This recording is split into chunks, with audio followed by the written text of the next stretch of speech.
দেখেন, গত 17 বৎসরে আমরা কিন্তু সব দেখেছি, যতটা নির্বাচন বয়কট করা হয়েছে, কোনো নির্বাচন কিন্তু থেমে থাকে নাই। সরকার তার নিজস্ব গতিতে নির্বাচন চালিয়ে গেছে এবং রাষ্ট্র পরিচালনা করে গেছে। সেখান থেকে আমরা কিছু শিখলাম না কেন?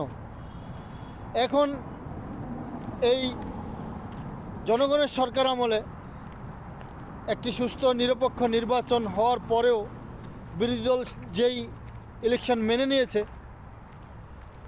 তারপর সরকার গঠন হয়েছে, এখন তারা সংসদে গিয়ে খালি সংসদ বয়কট করে। আচ্ছা, এই বয়কট করার পরে কি কোনো কিছু থেমে আছে? না থাকবে? তাহলে বয়কট কেন? প্রতিরোধ করার চেষ্টা করুন। যেই বিষয়টা নিয়ে আপনারা মানতে চান না সেই বিষয়টাকে বয়কট করুন, যেটা আমরা মানি না। তাহলে আপনারা সংসদ থেকে চলে গেলেন, সংসদ থেমে আছে না রাষ্ট্র পরিচালনা থেমে থাকবে আপনাদের জন্য? এগুলো কোন ধরনের রাজনীতি করেন আপনারা? এই রাজনীতিতে কোনো ধরনের রাষ্ট্রের উপকার হবে না। যদি রাষ্ট্রের উপকার করতে চান, দেশের জন্য কাজ করতে চান, সংসদে বসে খেলার মাঠে খেলে তারপরে জয়যুক্ত হতে হবে। খেলার মাঠ যদি ছেড়ে দেন, তাহলে আপনি কীভাবে জয় পরাজয়ের আশা করে রাখেন? এটি কী ধরনের রাজনীতি? আপনারা কী রাজনীতি করেন আমি বুঝতেছি না। আমরা এগুলো কখনই যেন আমরা আশা করি না। সংসদে থেকে সমাধান করতে হবে।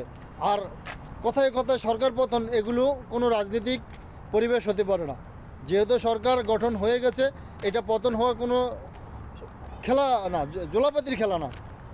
কথায় বললাম আর পতন করে দিলাম, আবার কিছুক্ষণ পর একটা হুমকি দিলাম, আবার একটা আন্দোলন করব, আবার একটা 24-এর গণঅভ্যুত্থানের মতো আন্দোলন করব। এগুলো শুধুমাত্র মানে মুখের ভাষা। এগুলো সত্যিকার অর্থে কখনোই সফল হবে না। তাই যেই বিষয় নিয়ে আমরা কথা বলবো, সেই বিষয়গুলোকে সামনে নিয়ে এসে সংশোধন করার চেষ্টা করব। এটা হবে রাজনীতির ইস্যু। তবেই দেশে শান্তি বিরাজ করবে এবং চলমান যে পরিস্থিতি, সেটাকে আমরা এটা সমাধান খুঁজে পাবো ইনশাআল্লাহ।